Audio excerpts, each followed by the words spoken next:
I want to talk a little bit about the content we've been not making, but aiming to make.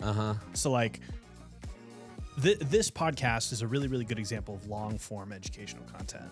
But for our socials, you may have noticed that we're not on socials as much these days. We're really looking to like transform more into like not infographic, but like high quality content. Yeah. It's a lot more engaging. And I really wanted to give props to you for all the fucking work you and our editor, Michelle, shout out to Michelle, are doing to like bring our prototypes to life. And I wanted you to tell the audience a little bit about what we've been working on this last week. Yeah, I mean, it's basically just like trying to get in more to specific content. You know what I mean? Like more tailored content. Yeah. Like it's been like us tailoring up a podcast clip, but offering a more succinct, informational, like and high production value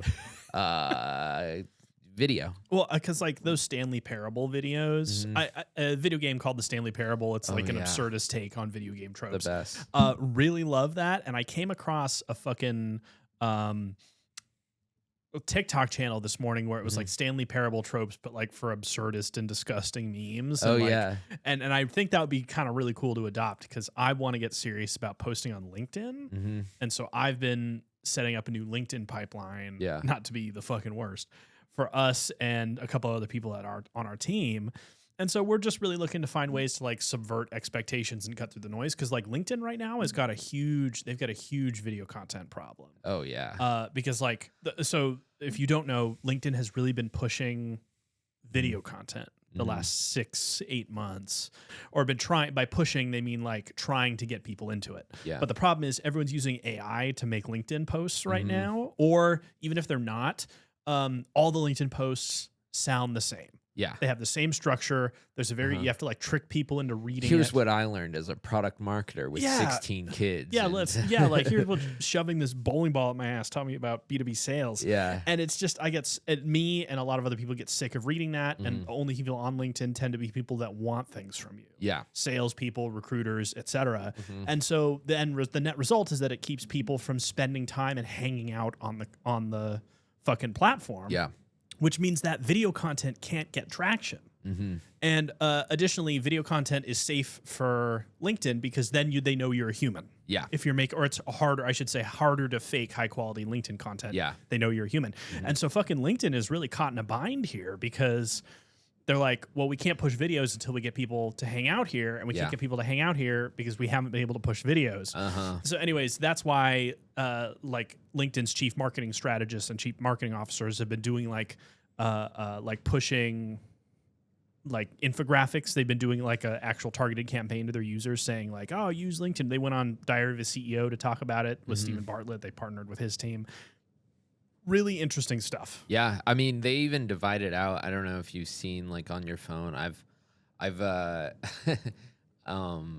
scrolled LinkedIn video purely out of professional curiosity, and they have it like organized by like workplace humor or like it's like infographics. And the only one that I thought was like super cool was the infographics one. It was just this, and it was like one guy owned it. It was like, I do like infographics. And I'm guessing that guy, he wasn't posting to post. He was posting because he does professional animation. I'm guessing. For other people. Well, he was like a statistician who can like visualize data. Visualize data. He does data visualization. All right, see, and that's so emblematic of the problem is that there's no organic creation. Yeah. Well, it is organic, but it's organic with such a specific motive. Yeah. Like nobody posts on LinkedIn. They want you to, but like most people don't post on LinkedIn to get to know people. Yeah. The only people who post for you to get to know them are the LinkedIn people who sell you LinkedIn courses to tell you how to write on LinkedIn. And the way they best do that is by posting personal content. Yeah, but they still want something from you. Like, you know, it's the cycle of death. Yeah. It's all mean. Like, yeah, the end is always in the means. Yeah. Like there's never just people creating for the sake of creation. Like, and if they are creating for the sake of creation, they just have their upload thing set to also upload to LinkedIn. Yeah. Like they're just uploading to like TikTok, to Instagram, and then, why not? Our tech stack, for those of you in the audience, we use Metricool and we post on Captivate.fm. That's pretty much our entire tech stack. And then we have a WordPress site that we built custom. That most people don't do that, but like we have a custom built WordPress website for this podcast. And then that's it. That's the whole fucking thing. On Metricool, you can distribute all of your clips across every social media, Threads, Instagram, TikTok, LinkedIn, YouTube Shorts, actually YouTube as well. You can, in theory, upload full YouTube videos, which sounds like a nightmare. But you can upload everything in one place and you can manage multiple brands simultaneously. And so I was toying with the idea of just like making 8 different pages and managing them all at once with just different styles and targets. And then in 3 months, when we figure out which one is performing, we just shut down all the ones that aren't working and focus on the one that does. Yeah. Anyway, the sacred alt account. Yeah. Yeah. And and I think we're toying with, have not confirmed, starting a podcast specifically meant for legal operations, which I actually know less about law than I do about legal operations. And so it's just an interesting dichotomy that like I'd really like to talk to more people about how to like run a law firm, because we found some great success here, and I really want to shit on law firm websites. Yeah, I really want to shit. That sounds like fun. Oh, isn't that isn't that gonna be fucking amazing? Anyways, we actually have a podcast to run today. Sam, what do you know about today's topic? What have I told you? You haven't told me much. You mentioned it to me in passing just a few minutes ago. You were like, we're doing and insert name now. I'll help you out. We're talking about Dread Pirate Roberts. Okay, which is also known as Ross Ulbricht. Have you ever heard of the Silk Road? I have. Yes. Tell us what you know of the Silk Road, the website. Website, not the ancient trade route across, the Middle East into East Asia. Yeah, exactly. Silk Road, right? Started by literally a kid in like college, right? It was just an illegal website. It was basically like for him to buy Molly. Yeah. Like he was like, wow, wouldn't it be great if I could click to order Molly for me and my friends? Honestly, that's fucking pretty much spot on. Yeah. So we're talking about Silk Road, which did have a lot of drugs and illicit stuff on it. And, but it was more than that. It was really just like an unregulated marketplace. It wasn't just fucking heroin and Narcan or whatever. It was basically just eBay with all the rails taken off. Yeah. And this was back in like 2010s, 2007 to 2013 era. So shit was wonky. Our jeans were bedazzled, all the good stuff. And I wanted to go into the story today because he was pardoned by Trump. Yeah. So spoiler alert, he gets arrested, charged with many crimes. Ultimately, so many crimes. Yeah, so many crimes. Ultimately convicted, and then he was pardoned by Trump as part of a restitution campaign against perceived political rivals in January of 2025. Just a couple of months ago. And I wanted to go over his story because he's like the darling of the crypto space. Yeah. And I want to shed some light on like what he fucking did. Yeah, I've heard a little bit about it. I know it like really got to him. I know he was a nervous wreck by the end. Well, let me start with an introduction to Ross. His name is Ross Ulbricht. Gotcha. He was raised in Austin, Texas. He was also an Eagle Scout and graduated from high school in 2002. Whoa. He went to UT Dallas and got his bachelor's in physics on scholarship in 2006. And then he went to Penn State to get his master's in molecular science and biology. So smart kid. Smart guy. And this is actually a real pattern we'll see with a lot of like these libertarian Peter. He's not Peter Thiel in that he's as rich as Peter Thiel, but he's Peter Thiel-esque where like you'll come out and be like, hey man, do you think the government should regulate some shit? And he's like, because of Corinthians 9, the aliens in my blood say that I should have all the money. Yeah. He's just on some type shit that like makes his responses and philosophies incomprehensible. Yeah. But there is a kernel of brilliance, and that tends to get these sorts of guys' attention and sort of this philosophy. They almost like get anointed as philosopher kings. It's like the less I can understand them, but the more they vaguely gesture in the direction I like, the more I can impose what I want to hear on their words. Yeah. Which is exactly what Jordan Peterson does too. Oh yeah. If you're talking in like mythological nonsense that no one can check you on, it's like, well, I don't know the god of Babylonian death. Yeah. Like I'm assuming he knows the god of Babylonian death. I know the clip you're talking about. The semantics are underpinned by true genius. Like Jordan Peterson, I regret to inform you, is a very smart, knowledgeable person. Yeah. What gives him enough credibility to get him through the door, and then he sounds all fancy and superior. We'll see that here. Yeah. Anyways, while Ross was studying, he became deeply interested in libertarian economic thought. Note, no economics classes. Just note that. But he still became very, very interested in libertarian economic thought. His favorites were an Austrian-American economist named Ludwig von Mises and the political philosophy of agorism. Now, agorism's creator, so this guy's name cannot be made up, Samuel Edward Konkin III. Wow, my middle name is Edward, so we got the first two. Oh, in common. Shit. There's Samuel an Edward in the building, and I didn't even know that. Yeah, exactly. I know, right? Well, this philosophy is described as, quote, the society of the open marketplace as near to untainted by theft, assault, and fraud as can be humanly attained is as close to a free society as can be achieved. So the freer the market, the freer the people. Yeah. This is a libertarian tag we've heard many, many times. Yeah. In other words, a society that is politically nonviolent and revolutionary in its conception of the avoidance of coercion. And that's sort of the underpinnings of libertarian thought, is that, like, when I tell you that you can't have, I don't fucking know, a bear as a pet. Yeah. The threat of that law is that, like, that's not just a law, that's me threatening to put you in jail. And that's what's called a status bootlicker, according to libertarians, is that if I now have a pet bear and feed it children 3 times a day, I'll go to jail. And so therefore, that's coercion. Yeah. And so you'll hear this theme of coercion come out quite a lot, because it's not just the mere existence of rules is what, like, fuels their outrage. Yeah. Have you seen the Gary Johnson clip from, like, Gary Johnson, not necessarily the libertarian convention? Yeah. What's next? The license to toast your toast? Yeah. That is beyond parody. It's so funny. It's beyond parody, because since that moment, since Gary Johnson got booed by his own fellows for suggesting that people shouldn't be able to drive 8,000-pound machines without a test of competency, and they tell him, boo, tyrant. I know. That point of parody, I think, has destroyed the Libertarian Party as a cohesive entity, and they have not been separated from the Republicans since. I know, 100%. It was so devastating, because it was just like, it just shows that it doesn't pass the sniff test. Yeah. It's nice in theory. Yeah. It's nice in theory. Like, yes, I would love if we all could do whatever we want. But I've always said, the fucking libertarians come at me for this, but I've always fucking said that fucking libertarianism is like communism, where that, like, on paper, fucking incredible. Yeah, right? exactly. Really, no rules. There's no coercion. It's free exchange, voluntary between parties of consenting adults. Awesome.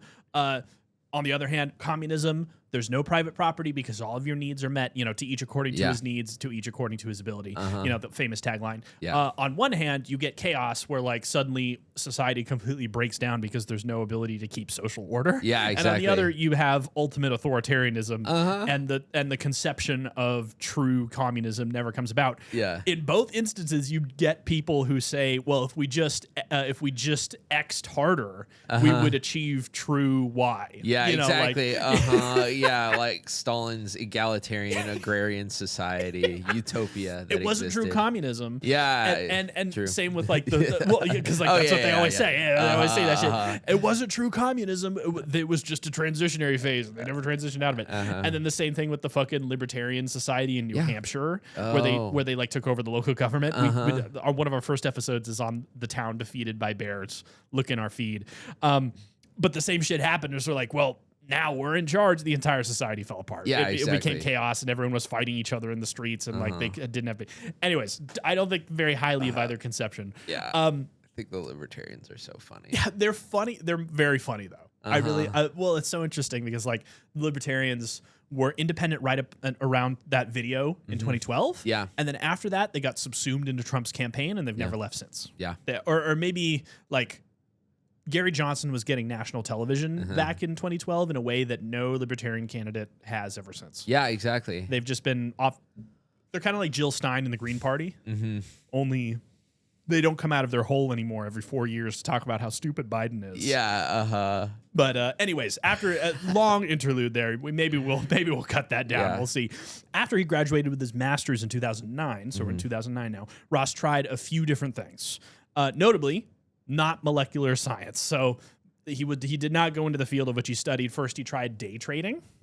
Every fucking libertarian crypto bro goes into day trading. The quick note, there will be fucking there will be trading firms who will spend $8 million to lay fiber optic cable under the Hudson River in New York and to be just a few blocks closer to the exchange so they can get the data transfer faster. Bloomberg terminals, which are terminals rented by Bloomberg to like finance firms that like display real-time market data and analysis, they pay a subscription of like $8,000 per machine per month. Wow. You cannot beat them if the flow of information is faster. Yeah. Right. That's why I'm not a day trader, despite having 8 years of training in economic theory, finance, and business, is because even if I were as good as them, which I'm not, even if I were as good as them, I cannot beat them because their flow of information is faster. Yeah. Don't try. Yeah. Anyways, that's exactly what Ross did. He fucking lost. But what if you're just really good at it? What if you're just built different? Yeah, exactly. What if a guy on Discord says he can sell me his course for $800? Yeah. Fucking, if you ever see me shilling a course, just know that like, if I'm so good at this, why am I not out there doing it myself? Anyways, he tried to start a video game company. Whoa. That didn't work. Video games are really hard. I actually don't blame him on that. And he actually teamed up with a friend after that second venture of the video game company to run an online used bookstore called Good Wagon Books. Oh, wow. Pretty innocent. Honestly, not a bad land. You could already see the through lines of him being obsessed with trade routes. He's like, good wagon. Wagons for transferring goods. Well, this is when Amazon was just taking off. Yeah. So my guess, so Amazon sort of came about in 1990, right? But it sort of took off around 2007. Yeah. It actually almost went bankrupt like twice. It took off around 2007, 2009. So this is right on that upward trajectory where they still mostly sold books. Yeah. So I think Ross was like, mega brain blast. Yeah, exactly. I'll become Amazon. So that's why why online, because this is right around the .com commercial boom.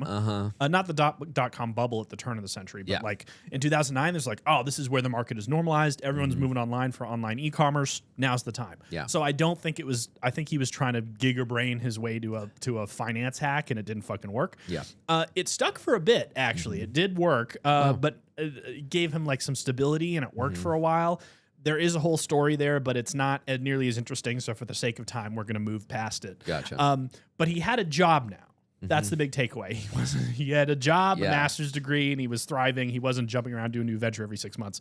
And he was able to put more thought into what an ideal free market looked like. So this was the incubation chamber for what would become the conception of the online retailer, Silk Road. This is like because he got his taste for blood selling books. Yeah. And he's like, what if the books were cocaine? Yeah, we're heroin. Exactly. Yeah. Now, he basically like from like late night brainstorming into free market philosophy on 2009 like YouTube and Reddit forums. I actually forget if Reddit was really a thing back then, but online forums morphed into what would later become his massive online dark marketplace. The Silk Road is a reference to the centuries-old trading network that crisscrossed Asia. You guys fucking know that, but I had to say that for the boomers. He actually posted on his public LinkedIn account during this time, a post he has deleted, but we have the quote for it. I did find his LinkedIn. I'm creating an economic simulation to give people a first-hand experience of what it would be like to live in a world without the systemic use of force. Yeah. So he wants to eliminate the use of force, coercion. Yeah. Basically, no rules. That's what the coercion means. The coercion is just upbranded anarchy. In my opinion. Now this will actually come back up because this speaks to his intent. Prosecutors often can't crack open your brain and see exactly what you're thinking, so they infer behavior all around him, which can be very important during the charging of intent-based crimes. This is very explicit intent because he's saying, I want to build a website to circumvent all the rules. Yeah, exactly. And he he did it right at the beginning before he built it. Yeah, exactly. So it's a perfect through line. Don't admit intent whenever possible. They can still infer intent through behavior and through impacts of those around you. Yeah. But this made it really fucking easier for prosecutors to nail him to the wall. This will come up later. Yeah. Fun fact: Good Wagon Books. The URL is actually for sale for $3,500. Whoa, only $3,500. Yeah, goodwagon.com. Yeah. Goodwagon.com, $3,500. If we were a Joe Rogan podcast, I would have purchased it for the bit. Yeah, exactly. And then put this episode up on the website for everyone to go check it out. Yeah, go check it out directly. That's wild. Yeah. 3,500. I mean, kind of makes sense. Yeah. I don't know if anyone's going to pay for it, though. No, I think it was mostly the notoriety. Like, for example, our software company, Time, THYME, like the spice, we have a one-word URL. We have time.org, and that costs us about $13,000. Gotcha. Time.com is not currently in use. And the fucking guy who is sitting on the URL wanted $500,000 as a starting bid. Starting bid. That wasn't his price. It was like, we start the conversation at $500,000. That's where we want to start, and then maybe I'll consider selling it. So like, it wasn't even an ask. There's currently no time.com. There's nothing there. You go to time.com, there's fucking nothing. So we bought time.org because time.org was a 12, and then we got exactly what we wanted anyways. Yeah, exactly. .org. So like, URL pricing is very funny. Yeah. That's crazy. But the shorter the URL, the punchier, the more valuable it is. Yeah. Makes sense. Yeah, I saw someone post a story the other day about how their dog's name is Addison Rae. And like a few years ago, she was like, thank you to this girl who got me $7,500 for her Instagram account. And so her dog netted her $7,500 of profit because its name was Addison Rae. And that's really funny. Yeah. Anyways, Good Wagon Books, that's actually really funny. I've never thought about buying an Instagram account. In 2010, Good Wagon Books closed down, and Ulbricht was free to develop his magnum opus. So here's where we get into it. To see his ideas to fruition, Ulbricht learned how to code himself. This will also come up later because he's not technical. Yeah. He's like a physicist and molecular biology nerd. Yeah, smart guy, but he's not technical. He's not an engineer. And because remember, this is like pre-WordPress. This is like 2009, so like self-made websites were not really a thing. So you like had to fucking craft the JavaScript and HTML yourself on Windows 96 or whatever the fuck it was. Now he became an expert in the newfangled, nigh untraceable digital currency called Bitcoin. Wow. This is around the same era as like a couple years after that guy bought a pizza for like 400 Bitcoin that's now worth like $1.8 billion. Yeah, exactly. $1.8 billion that poor pizza. guy, I don't know how he sleeps at night. That honestly, if I would be able to live with that a lot better than the guy that like lost a hard drive with $3 billion of Bitcoin on it. That's far worse. Because you know it's out there somewhere. And if you can just track it down. But like back then, be like, it was kind of funny. Yeah, exactly. It would be crazy. Most expensive pizza slice ever consumed. On a futures-based arbitrage. Yeah. No, it took him a while to learn, but Silk Road went live in January of 2011. So honestly, just a year before I graduated high school, to date myself. It was an online marketplace that specialized in one thing, and that was unregulated commerce, which at first was just stuff. But before long, it was just drugs. Yeah. Drugs and hitmen and gray market and unregulated consumer goods, free for all, almost anything. Of course, drugs weren't the only thing you could find, but it was pretty much the main focus because the drug market needed an eBay. Yeah, they didn't have an eBay exactly. anywhere else, so this was an exchange. So they actually did have some regulation as so Ulbricht was the sole operator. Which means he had complete control over the site, and he didn't have any board to listen to. It was like a one-man operation, so he didn't have a management board to second-guess him. And so Ulbricht said, quote, "Our basic rules are to treat others as you wish to be treated and don't do anything to hurt or scam anyone." So they actually had strong regulation against scamming and duplicity. The right to contract was just the greatest right there was. Yeah. But that right to contract still inherent includes your ability to keep your word. Gotcha. So interestingly, it was necessary for a functioning marketplace. Additionally, no stolen goods, parentheses, no enforcement mechanism included. But in theory, no stolen goods. You better not. Yeah, no fake degrees, no illicit underage materials. Yeah. Right. And Ulbricht grew his own batch of mushrooms and sold them on the site as a test to an initial consumer. And the site sort of took off. Now, I'm actually going to talk about the way a transaction worked on Silk Road. It was pretty much exactly like eBay, but the government is not involved in regulation of illicit goods. Making something illegal is actually the ultimate deregulation because it means the courts can't get involved anymore. Yeah. So what that means is that it's really hard to enforce. Like, sure, the rules of the site said no scamming, but it's really, if you can't go to the police to recover stolen merchandise or go to the courts to sue someone for redress, it's really easy to steal shit from people. Yeah. So the site actually mediated each transaction. So you put something up on the site, you get a seller profile. You put up goods for sale, just like on eBay. People buy, message, interact with you. Yeah. And then when a transaction is made, the one user pays in Bitcoin, the purchaser pays in Bitcoin, but doesn't pay the seller. They give the Bitcoin to Ulbricht, to the site itself, and it sits in escrow. The seller, once it sees the escrow has been received, transmits the goods, and if the purchaser indicates that they've received them and they are satisfactory, they're released. Oh, okay. So and Ulbricht takes a small fee as a middleman to facilitate the transaction. Yeah. And that's how he gets filthy rich, and honestly is a pretty elegant solution. But remember, Bitcoin only, no dollars. He can't use Visa or MasterCard. He can only use what was then the early blockchain technology. Yeah.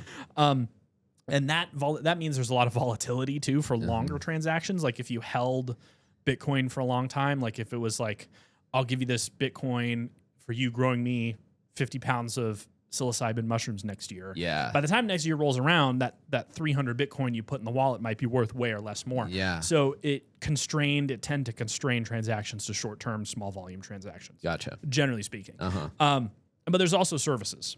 Anyways, eventually more vendors joined up and made profiles. Over the next few years, Ulbricht grew Silk Road into a massive international marketplace. You could buy everything: Xanax, MDMA, psilocybin, heroin, fentanyl, cocaine.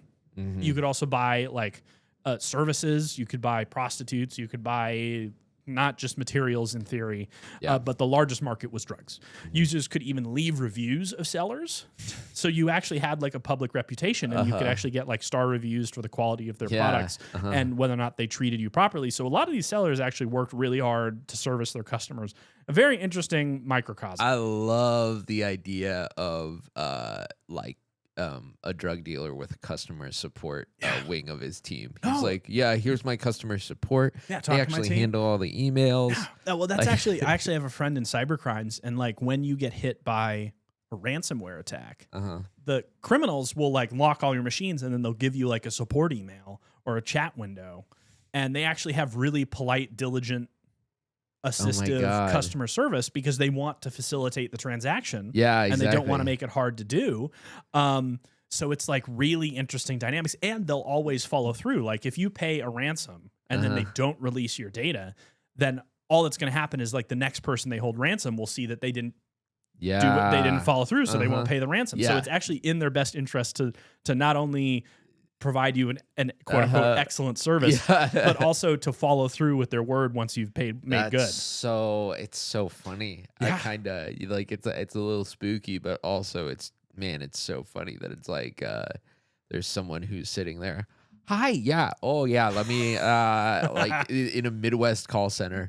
Just like well, and that was interesting. The reason all this stuff can work is because of what these systems, the browsing network that these systems were built on. It's called Tor, which stands for the Onion Router, which TOR is a free open source software that gets its name from its so-called onion routing methods, where data is encrypted and routed through multiple relays or nodes before reaching its destination, making it difficult to track the origin. Because if you have sites on data traffic at any one point through the data's journey to the end, you'll only know the last leg of the journey and not where it came before that. And if it's crossing international borders, you may not have access to the next server in the chain. And so just routing it through a bunch of places makes it hard to locate. Gotcha. And you need a special browser to access it, but still, it is commercially available for consumers. You can just go to Tor and Google it right now. Just note that it is slower, performance is bad, it's optimized for nothing but privacy. Some websites, because Tor doesn't have data to provide it about its users, some websites will not let you access them with Tor. Gotcha. So there's many implications to using it, but it's excellent for accessing the dark web and for doing things you don't want observed. For obvious reasons. So at this time, does the government know who Ross Ulbricht is?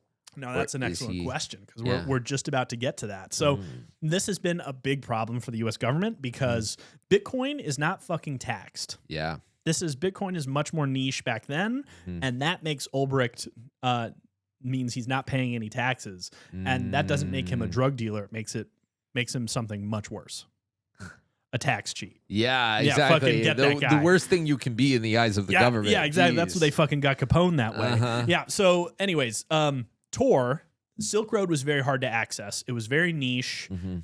It had a lot of users, but they were all spread out internationally, and every part of the network was in a different area. So many government agencies knew something was up, but like they didn't know the scope of the problem or who was running it. So Silk Road was very hard to access, almost impossible to trace, and Ulbricht was the only person in the world who was running it. So he had no employees, which means no data leaks, no communication between masterminds. He coded the entire site, so he didn't even hire a web developer. There were no witnesses, and he was administering it himself from his personal laptop. But the actual data itself was stored in a massive commercial data center in Iceland.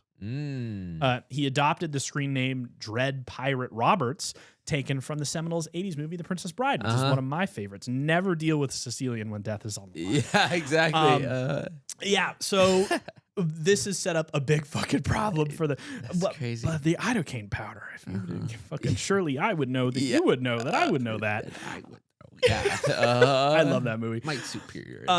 Now we'll get to how the U.S. government starts to like send the boys after him. But first, I should draw attention to this point. Ross has got like hundreds of thousands of active, not just users, but active users and sellers, right? It wasn't smooth sailing. He was non-technical. His website had tons of amateurish mistakes that left a lot of security vulnerabilities, technical issues, and stability problems. So he was constantly patching holes in his own infrastructure, and he was the only one running it and mediating customer service and running customer service and mediating disputes between sellers and banning people and running the forums and just all sorts of shit. He had to be constantly learning new programming techniques and cryptographic strategies to stay on top of this thing as it was growing larger. Because even if he set the thing up properly, you need to expand your capabilities to care for something this big as it gets bigger, right? Like our WordPress site that Hemet Law has right now, it requires 3 full-time people to manage it because we're always adding to it, patching it, security updates, etc. That was not the case when we started. It was just me. But now it has grown considerably, and we're nowhere near the size of data traffic of this. So he needed help. And so the first person Ross hired was a Mormon grandpa in Utah named Curtis Green.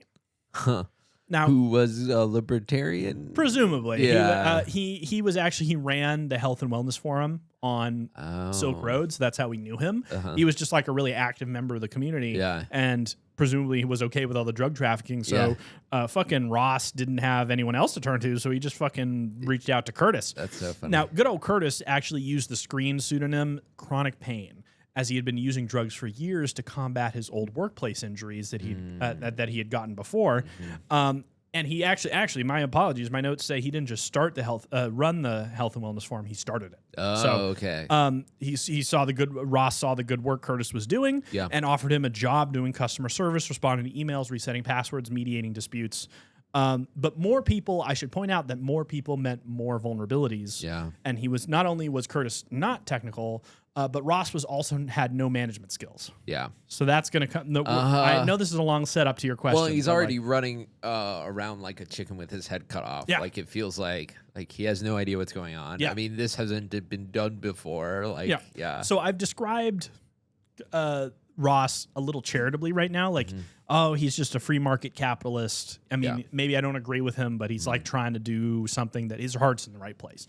Well, no, it fucking wasn't. This is why we're talking about this guy, because at early days, forget all the drug trade. Maybe you don't attribute the drug trade and all the harm that that consumption does to Ross himself. Maybe you'll give him a pass on that because he's like, hey, he's just running the marketplace. He doesn't decide what gets put on there. People are buying the drugs. He's not pushing them. Yeah. Maybe you give him a pass for that. However, he is kind of a dick, and it's very clear that he will do anything to get ahead. So when he offers a job to Curtis, he does it as Dread Pirate Roberts, as a pseudonym. And remember, there's no identifying information on the site. Nobody knows who Dread Pirate Roberts is. Yeah. Curtis accepts the offer, but Ulbricht demands that Green send him a photocopy of his ID and dox himself to work for him. Whoa. And does not reciprocate. Wow. So just as a start, not a great foundation of trust. Yeah. Green actually does it. So Curtis actually does it and sends him his full identification with his address on it in Utah, revealed himself completely. And Ulbricht continued to stay behind his Dread Pirate Roberts persona. Yeah. to get a quick, I could talk at length about what it was like to work for Ross, but like, here's a great snippet. So on a regular day, Green after he'd been onboarded into this customer service role, he got an email from a woman stating that her little brother had overdosed on heroin he bought from Silk Road. And Green forwarded this to Ulbricht saying, hey, children may have access to the site. Maybe it's a bit too much freedom. Like, hey, I'm a little worried about this. I mean, maybe I'm a free market radicalist, but I'm not here to poison children. Yeah. Like, they shouldn't be able to buy heroin from the internet, maybe. Yeah. And Ulbricht immediately responds in all caps saying, no, that's my whole idea. I quote. Whoa. Yeah, he's like, maximum freedom. I know children are dying. Don't give a shit. Jeez. And so the reason I'm highlighting this is that it like perfectly speaks to Ross's true priorities. He's just like, he doesn't have any responsibility for this marketplace he had set up. Yeah. And he came to disregard the very lives he was hoping to like enhance by this free exchange. Yeah. He's just like, I don't care. I'm making money on every transaction. Yeah. I don't put stuff on the website. That means, doesn't hurt. Wash my bottom hands line. on it. Yeah. Wow. Now, here's where we get to the part where law enforcement gets involved. Because like the problem is that this is so decentralized and so concentrated in it had a very relatively low profile. The servers were out of the United States control, so it was hard to monitor their data traffic. Remember, this was back in like 2011 before the internet was like a true hyper e-commerce platform that it is today in 2025. And I'm sure we'll continue to evolve into. Maybe, I mean, the packages went through the mail, but if the postal inspector intercepted your magic mushrooms, all they saw was the 2 addresses on each side. And most of the time they were like dead drops, or like the people on the site were also careful. So like it was so, despite having hundreds of thousands and millions of transactions, it was really hard to like spot what was going on because the sellers and the purchasers were the point of transaction. Like you didn't send your goods to quote unquote Silk Road headquarters. Yeah. You sent them straight to whoever purchased it. And so it was really fucking hard for all these 3-letter agencies to like have a full picture of what was going on. Yeah. But eventually they each independently kept picking up small snippets that they came together and formed what was called the Silk Road Task Force. So DEA Special Agent Karl Mark Force, the fourth, I'm serious. Karl Mark Force the fourth. As Silk Road gained notoriety in the early 2010s, Force became a part of the Silk Road Task Force, a multi-agency law enforcement effort, DEA, FBI, CIA, because there were like all sorts of exchanges of information that weren't elicited. It wasn't just drugs. It was, ATF was involved. Everybody sent one guy to collaborate on the takedown of Silk Road. Yeah, and there has to be breadcrumbs being left behind everywhere, especially because it's just all these buyers and sellers, and you don't know how, like, some of them might be super professional, others not at all. Yeah, exactly. It is an unregulated marketplace, and that's exactly it. There's like the breadcrumbs were distributed, but eventually enough breadcrumbs pile up that it gets some real attention. Now, Agent Force got online and started impersonating a made-up cartel operative named Knob. Knob. Classic FBI guy stuff. Knob. I feel like we could do better. It's N-O-B. Exactly as spelled. Funny. Now, his goal was to get close with Ulbricht and ideally trick him into compromising his identity because they still didn't know who he fucking was. Right? They didn't even know if he was in the U.S. He was in the U.S. But Knob, I'm going to call him by his pseudonym now because it's more fun, started messaging Dread Pirate Roberts, and surprisingly, he actually successfully ingratiated himself. Whoa. It took time and patience, and of course, Ulbricht was very careful what he told Knob, but he actually came to trust Knob as like one of his top customers because like the FBI would like purchase a load of drugs. Like he was a cartel operative, so they set up a profile and started making fake transactions under like a long-term sting operation. Wow. So he actually came to trust him over time. So while he was getting closer to Ross, Agent Force, Knob, was also looking for other weak points, and he actually found one in DPR's only, Dread Pirate Roberts, in DPR's only employee, Chronic Pain, Mr. Curtis Green. That makes sense.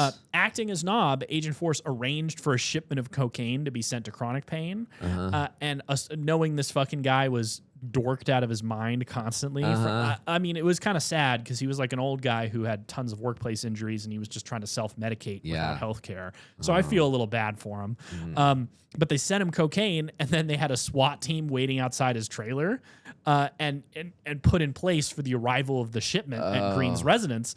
Now, they watched him come out, retrieve the package, and shuffle back inside, and then SWAT descended on the property. They bust in and immediately catch Green with like cocaine all over his face as he had just like busted open the bulk package and just absolutely went for it. That's so funny. And they fucking immediately arrested him for possession, which is so fucking, that's peak fiction right there. It sounds like a scene from a movie. Yeah, it's like Schitt's Creek stuff. No, very unserious. Within a couple of days, now Ulbricht knew something was up with Green, and $350,000 worth of Bitcoin had actually disappeared from the site's wallets. And Ross is like, well, there's only one other fucko that has access to these wallets, and that must mean Curtis has now turned against me, right? He was like, who do I turn to? There's no one else I trust to run this site. Knob. Wow. Who do I fucking go to? I go to fucking that's Knob. all it took? Yeah, wow. that's all it took is for his number 2 guy, and he just went right to the cartel as top guy and was like, hey, I need your help. Wow. Right? Because he's like, oh, you've got connections. Anyways, in response to this crisis, his only employee goes off the map missing. A fuck ton of money flies out of the door. Yeah. And more importantly, Curtis knows too much at this point because he knows all about the internal operations. Maybe he doesn't know who DPR is. Yeah. But he knows too much. He's paranoid. Now, Ulbricht reached out to Knob asking how much it would cost to beat and intimidate Green into sending back the $350,000 in Bitcoin. Because he didn't know anything had gone down, so he just thought like it was just a regular Tuesday and Curtis had just taken off. Can you imagine the shit-eating grin on Knob's face? Like just sitting there Agent like Force. rubbing his hands like a fly, just like, ooh. I will say, top-notch DEA work there, guys. That was actually well orchestrated. Really good. You really don't hear about these going this well. Found the only pain point and just fucking took it. Yeah, just went for it. Now, to Literal make the pain point too. yeah, exactly. Right. So like Ross asked if he could beat and intimidate Green to get the money back. And to make the job possible, he sent Knob a photocopy of Chronic Pain's ID. Like, hey, I have this guy's ID. I know where he is. Here's who he is. Go find him. Right. And that at that point, that actually drew the connection circle because they didn't actually have confirmation 100% that Curtis was Chronic Pain on the site. Yeah. And then they're like, fucking bagged him. I got his ID. I got his ID from the guy himself. Fucking amazing. And that's when Agent Force realized like how lucky they had gotten. He reached out to Curtis and actually convinced him to cooperate.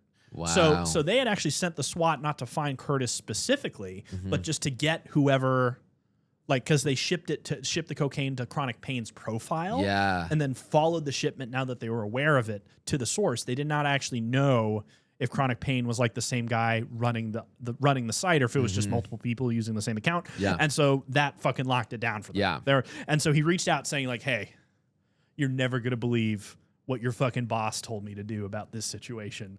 And they hit him out in a hotel room. Yeah. And Agent Force pretended to torture Green for photographic proof on behalf of DPR. So on Ross's behalf, like they pretended to. They didn't actually do it. But like I think they like made it look like they had like beaten. They put a bag over his head, you know, etc. They made it look good. Wow. The DEA then like sent the photos of them torturing poor Curtis to Ross as like proof of like, hey, it's fucking done. Torturing. Yeah, quote unquote torturing. Right. And that's when Ross decided that Curtis deserved to die for his treachery. He was like, kill him. Oh my God. Yeah. So this guy has gone insane. Yeah. Ross, Well, I don't think he's actually changed that much. I just think he's indifferent to any consequence but his own. Because remember, he's not in the room. He's God knows where, and he's just seeing this chat window. And he's like, fucking kill the guy. I'm done with him now that you've got him. Now, Agent Force, again, faked some photos. And pretty soon, Ross had found himself in a situation where he paid a DEA agent $80,000 to kill his top employee. That's so funny. A fucking stamped, sealed. They had it in writing. Fucking got him. Just an absolute criminal mastermind. They still weren't sure who Dread Pirate Roberts was. Now, in order to protect his perfect system, he was willing to like kill anyone who jeopardized it. Yeah. And he thought he had like wrapped up the situation in a bow because he sent him like, hey, here's this guy's ID. You still don't know who I am. Yeah. Go kill him. But now they had they had now corroborated the actions of the Dread Pirate Roberts account with like the killing and bribing, torture, extortion, a constant tax evasion. And I wanted to ask you, do you think any of this counts as entrapment? I mean, I want to say yes. Like, tell me. Well, I mean, because they're setting it up. I don't know. I actually don't think it counts as entrapment because it feels all kind of organic. Like, you know what I mean? It's just like, here's what would have happened. Yeah, the through line of entrapment is that the police have to induce you into the action. But all the police did, like, remember, he reached out to Knob. Yeah, exactly. Sure, they orchestrated the Curtis's arrest, but even then, all they did was send him a package of cocaine. Yeah, they did not compel him to like open that up, like crack open that cold one and absolutely take some booger sugar right in front of a full SWAT team, right? And so funny. So he can proffer, right? They can proffer, but the choice ultimately has to be up to you, right? And there is a fine line there. Like you'll see it like throughout history. You'll see like vice units that like have undercover, usually female police, solicit Johns for sexual advances and then fucking get them. Gotcha. And a couple have argued that like, hey, she grabbed my tie and pulled me into this room. Yeah. That, that's entrapment because like you guys accosted me before I had made a choice. Here, choices were made. Yeah, exactly. Well, and he wants them to kill the guy. Yeah. It's like, okay, like you're showing some criminal motive. So like this whole Curtis assassination and Knob debacle went down in January of 2013, which I remind you is only 2 fucking years after Silk Road's founding. Wow. So we got a whole 24 months before we had like 8 different types of wire fraud, conspiracy to commit murder, all sorts of fun shit. And now in June of 2013, 6 months later, Silk Road reached its peak of almost 1 million users, active users. But it got really hard for Ulbricht's operation. For one, Homeland Security had found a collection of fake IDs that Ulbricht used to keep anonymous, but they had gotten a hold of the IDs, and though they were fake, they had his information on them in varying degrees. Like they were different on all one, but they had his picture, they had his name, they had his, you could tell they knew who they were onto, which was a huge blow because now the Dread Pirates Robert persona was no longer the ironclad shield that it once was. Now, funny enough, Homeland Security actually questioned Ross, but he revealed nothing and actually held up under scrutiny really well. And in the end, all Homeland Security did was like write a report about all these fake IDs they had found on this guy, because at the time they had no way of knowing the IDs were connected to Silk Road. Again, this is why the task force was multi-agency. Yeah. Homeland Security had accidentally stumbled. Did you fucking watch Andor? I did. Yeah. You know how fucking the Empire was struggling with this issue where like they weren't sharing intelligence between sectors? Fucking exactly. The fucking Dedra Miro is here, and she's like screaming in rage because like they actually caught him and they know who he is, but they didn't have enough information to like get it to the right team. That piece of information was buried. Yeah. Wow. It won't stay buried forever, but at the time he basically like skated right on by the fence when they questioned him. Right off scot-free. That's crazy. So Ross was still very regularly dealing with tech issues, and the volatility of Bitcoin was becoming a bigger issue. Because remember, all this Bitcoin in escrow is with the site, and Bitcoin swings in valuation really easily, and the bigger the pot becomes, the bigger the swings. So what happens if you put all this Bitcoin in escrow, send 10 pounds of cocaine to your wholesale buyer, and by the time the cocaine arrives on the other side of the country, Bitcoin's value has dropped 50% a week later, which happened a few times throughout this period. That was a huge problem he was dealing with, technical issues, stability, etc. On top of that, he was also being blackmailed. Ross was being blackmailed. Because remember, his site was shit, and a hacker had discovered a way into his code and was threatening to shut down Silk Road unless he paid him protection fees to the tune of $50,000 a week, $200,000 a month. Other hackers were also constantly trying to attack the site because remember the site was so big now that like all the black hats were like, oh, looks like meat's back on the menu, boys. Yeah, exactly. Now the black market landscape was actually also evolving, and Silk Road actually got competition around this time. Another Tor-based marketplace called Atlantis had cropped up and positioned themselves as the Facebook to Silk Road's MySpace. is what they called it. I quote, which is a low blow. That is rough. That's hard to hear. Ross now no longer had Curtis helping. He was getting blackmailed for $50,000 a week, or they shut down the fucking site. Which, by the way, the $50,000 a week doesn't actually solve his technical problems. It just like prevents this one guy from shutting down his operation. Yeah, dude, it's like you hear these criminal stories and like Pablo Escobar, Jordan Belfort. You see like the peak where they're having a good time.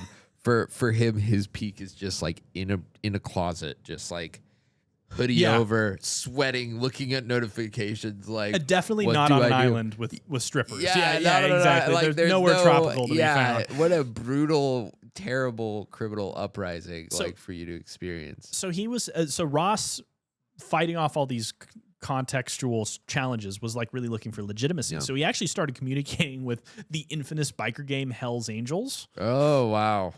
And now he had actually made contact with a supposed angel screen name named Red and White. Yeah. And they started talking about how they might, quote, take care of the blackmailer who was extorting him. So he's going back to the old playbook. He hires a guy on the internet to kill him. And after some haggling, they agreed upon a price of $150,000 to, quote, take care of him, which in context means kill him. Yeah. Shortly after, Red and White reported to Dread Pirate Roberts that, quote, the problem was taken care of. He also let DPR know that it appeared that the blackmailer was working with another user. So DPR responded, add him to the hit list. Yeah. 2 for 1, baby. And then it came up that this second user had roommates who were likely in on the extortion. And Ross simply said, fine, get them too. So we don't know how many roommates, but like arguably up to 4 people. He was just totally cool with not only paying for their deaths, but just adding them to the list without thought. Yeah. And if it weren't before, it's very clear Ulbricht is willing to do whatever it takes to keep Silk Road running. And so, again, he'd gotten famously wealthy off of this. So he's filthy rich at the time. Yeah. And he really wants that to keep happening. But he probably can't spend any of the money. Like he could probably like, I don't know, eat pretty nice. But it's like if he and he can't buys a yacht, like he can't spend any of it without laundering it. Yeah. And no one in his actual life knew what he was doing or what he had been up to. And so he's under an enormous amount of pressure and also not having a lot of fun either. Oh, man. And here is where Silk Road as a concept arrives at like the end of the line. Unbeknownst to Ulbricht, an FBI cybercrimes unit who was independently looking into him on top of the task force was hot on his trail. So it had taken months and months of work, but they were finally connecting dots and IP addresses, including that Homeland Security report about Ross Ulbricht's fake ID. Wow. And then finally the dots connected and they fucking got him. But it would be difficult. All in the same day, the government would have to attack Ross's location, the server farm in Iceland, and take care of the backup server. There was a massive backup server in France. And they would have to get all 3 at once in an international operation. Wow. But to summarize, they actually pulled it off, right? That's Part of the challenge of these websites is that, like, if you shut down the server, Pirate Bay, if you shut down the server, they just move to they just port the source code over to another server and it's up the next week and everybody's back to the party. But they because the entire operation was resting on one man's shoulders, they got him, his server, and his backup server in 3 different countries all at once. Wow. They fucking got him. On October 1st, 2013, they successfully arrested Ulbricht himself, got his computer with all the evidence on it. So they got his personal laptop that was running the whole thing and took over the servers in a multi-pronged job that, in my opinion, was very well done. Yeah, that's insane. And they're probably like, I don't know, like pioneering some new like investigative tactics. Like it feels like this is such a turn of the century problem. Yeah, I mean, like, turn of the century problem, broad in scope, technical in nature. I really empathize with the investigators here. So, important mention, the day Ulbricht was arrested in October of 2013 was the very first day of that year's massive government shutdown, which I think lasted like 3 weeks. Like it was one of the longest shutdowns in U.S. history. And actually, due to that, the arrest of Dread Pirate Roberts didn't make the news. The feds had really hoped to make an example of this guy, and it didn't fucking make the news because because Congress couldn't agree on an omnibus spending package. That's so funny. I think that's why I knew of, like, me personally, I knew of Silk Road as a concept, but I actually never at the time knew that he had been found. Oh, yeah. And that's why, because our media, TikTok wasn't a thing at the time, or at least not in the force it is now. And so it accidentally got buried. Yeah. But the takedown was executed and Silk Road was fucking offline. He took it all down.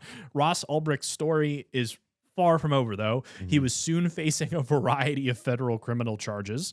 His case ended up in the Southern District of New York in front of the Honorable Judge Catherine Forrest, friend of the podcast, go Judge Forrest.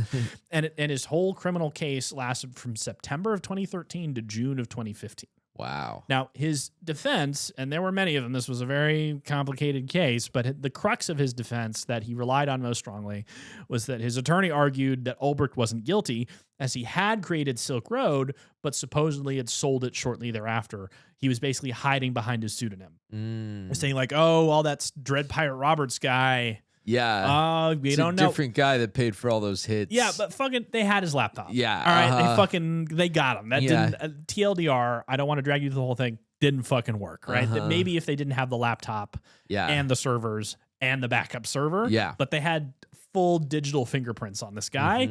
And, it didn't fucking work. Now, this is when that LinkedIn post got wheeled back out, and they were like, at first they tried to be like, but Your Honor, he just wanted to create a marketplace. He had no idea drugs were going to be on there. And then the prosecutor wheeled out this LinkedIn post from before when he made the site. And he's like, yeah, I don't want any rules. And he's like, this was clearly his intent the whole time. Yeah. And he wanted to like he wanted this the whole time. Intent was very important here. Yeah.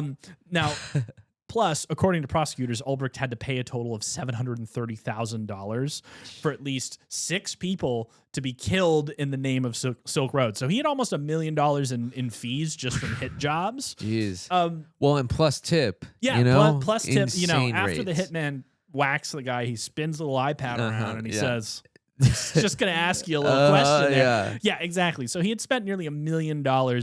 Yeah, I think I'm actually not clear if it's Bitcoin or US dollars. But either way, there was a long transaction history of like multiple people getting killed. Luckily, there's no evidence that any of these people actually died.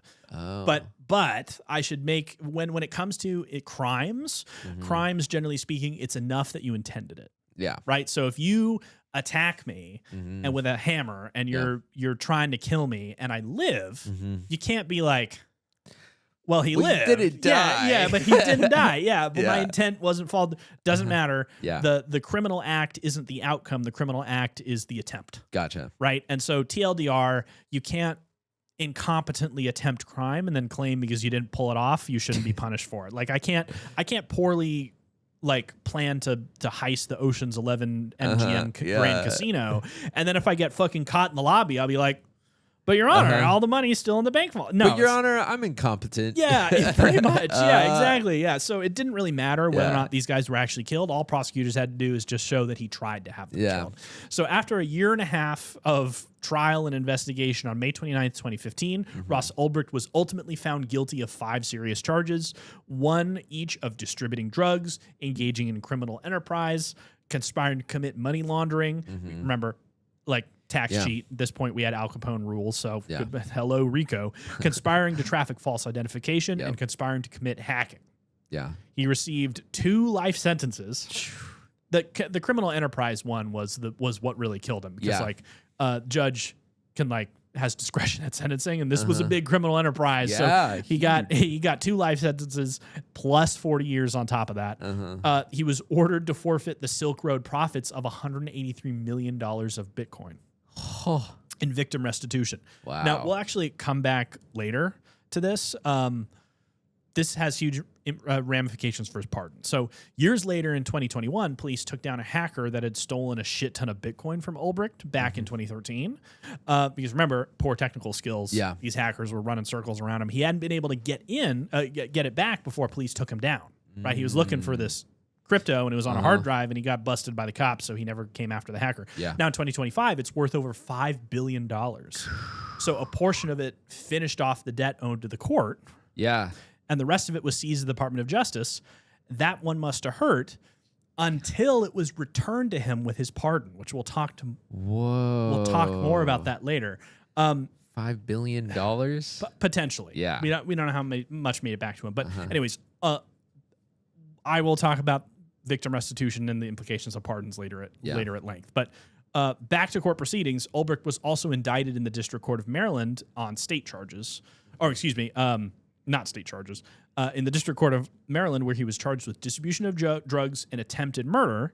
But after New York gave him a life sentence, these were dropped. Yeah. Yeah. Wow. So Ulbricht was never directly convicted of conspiracy to murder. So basically, he was facing mostly New York state charges. The charges in the District of Maryland were federal charges. So it was mostly a state prosecution. States handle like 90% of criminal prosecutions in the United States. The feds only get involved when it's serious or complicated, or when they want to fuck you, because the feds have like a 97% conviction rate.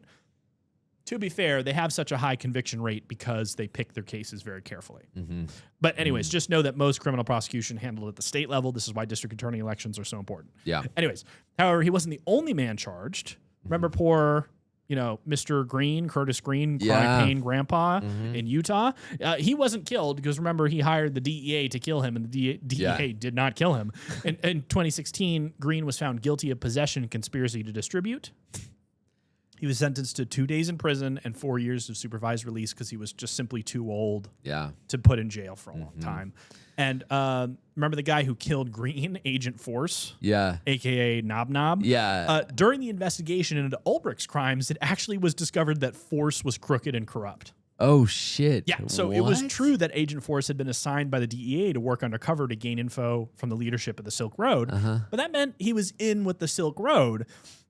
And he took it much further when he given the opportunity. So as Knob, he, unbeknownst to his superiors in the task force, sold Dread Pirate Roberts fake licenses and inside information on the government's ongoing investigation, playing both sides. Wow. Now, he profited over $100,000 in sales of insider tips. He also adopted a second online persona known as French Maid. Don't fucking ask. Under this account, he again sold government information to Dread Pirate Roberts, also for around $100,000. So like he was he was like, oh, it's kind of suspicious if all these transactions are coming from one single source. So let's just make another source. It was an unregulated site, and you couldn't track where my data traffic was coming from anyway. So let's just French Maid. Why not? Empirically, I'm a woman now. Yeah. Now, after the Silk Road investigation wrapped up, Force defrauded an unrelated and legal cryptocurrency exchange company to the tune of $300,000. Wow. Yeah, and so he was sentenced to 78 months in prison and ordered to pay $340,000 in restitution. Wow. So credit to Ross Ulbricht on this one. Yeah. He was good at identifying a criminal. He was like, Knob has the soul of a criminal. Yeah. Like, I need to trust this guy. Amazingly, Knob was not the only crooked federal investigator. Wow. Secret Service agent Sean Bridges.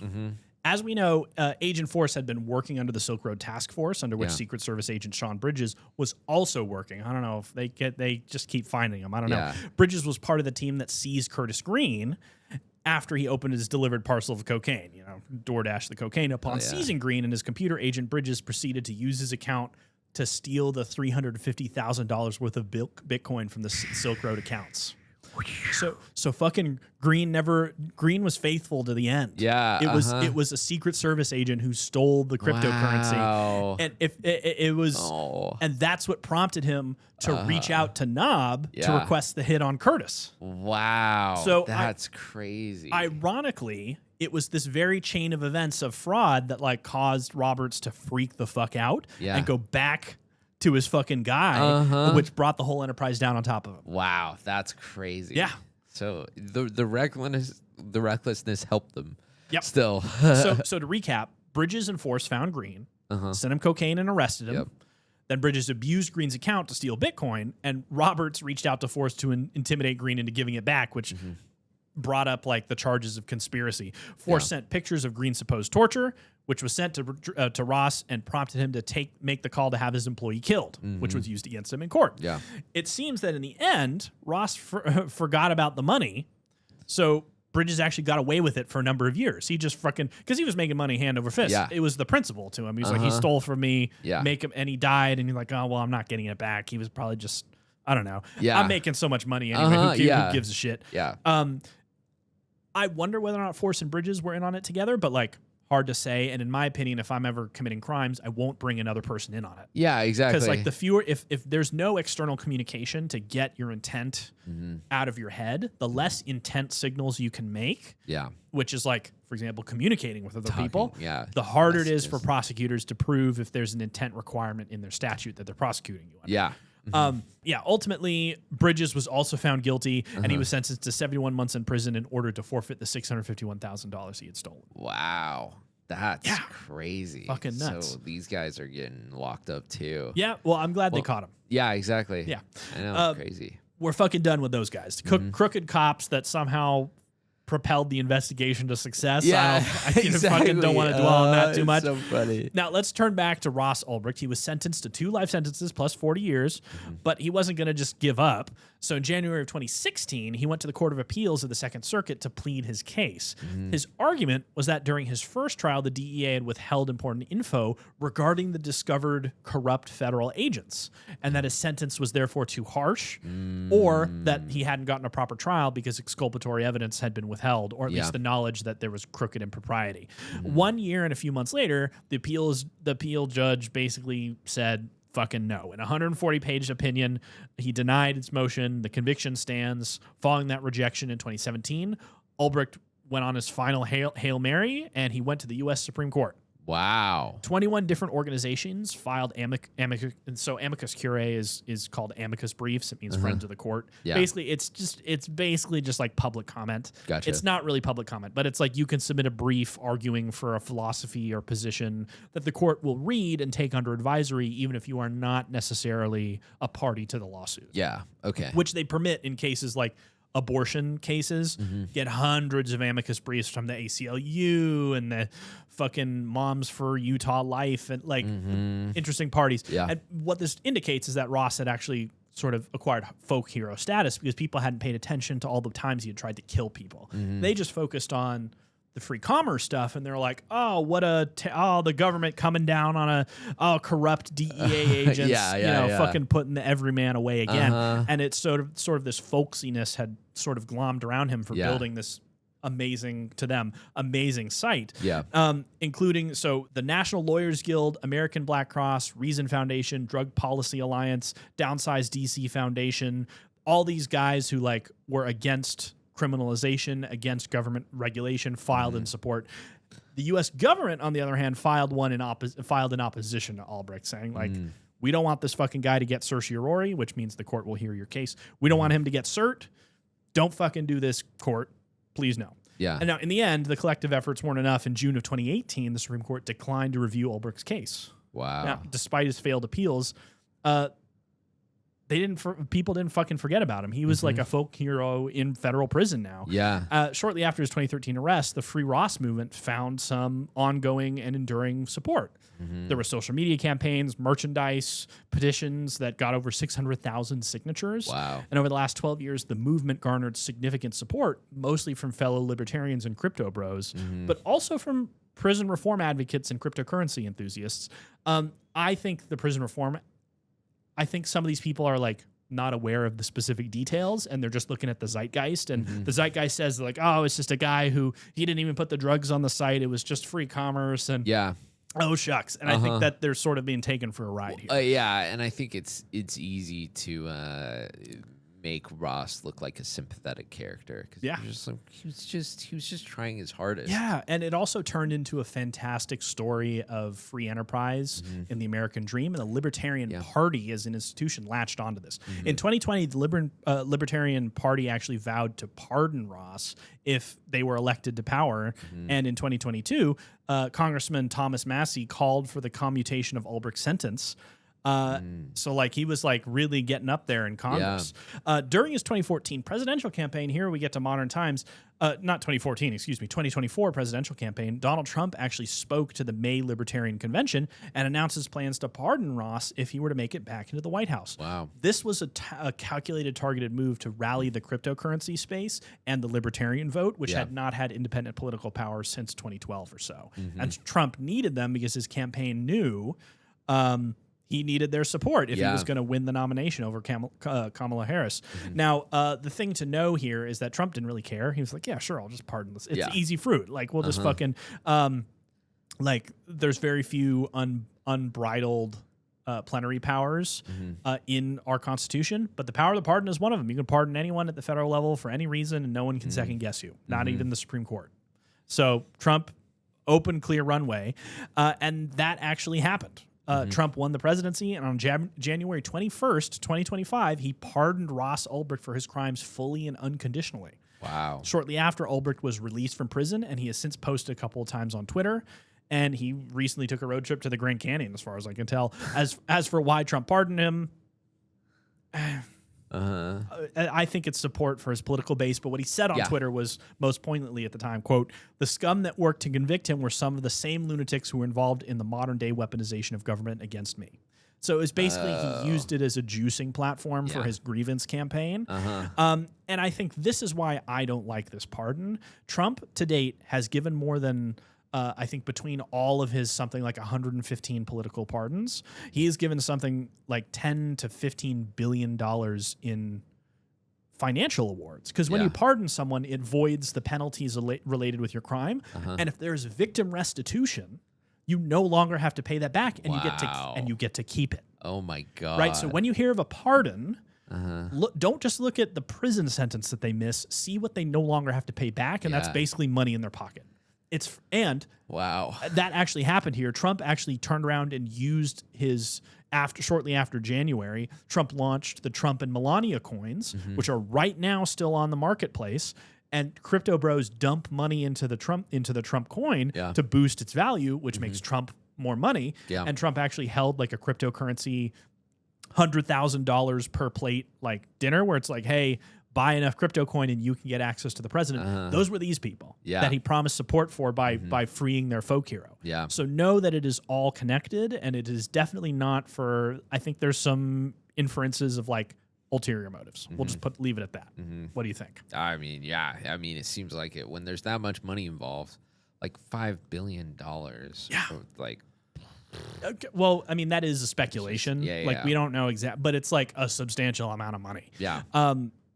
I think it's unfortunate because there's nothing we can do. He's free. Well, and playing in the crypto space, I mean, and I get why he's like, as I mentioned before, a sympathetic figure. But at the end of the day, he ordered a bunch of hits. And so it's like, I don't know how sympathetic you are once you start ordering hits. He started ordering hits and killing people, and I think it needs to be acknowledged that an incalculable amount of harm and violence came from the trade that took place on the Silk Road, and I think you have some culpability if you facilitate that, even if you don't pull it out, pull it off yourself.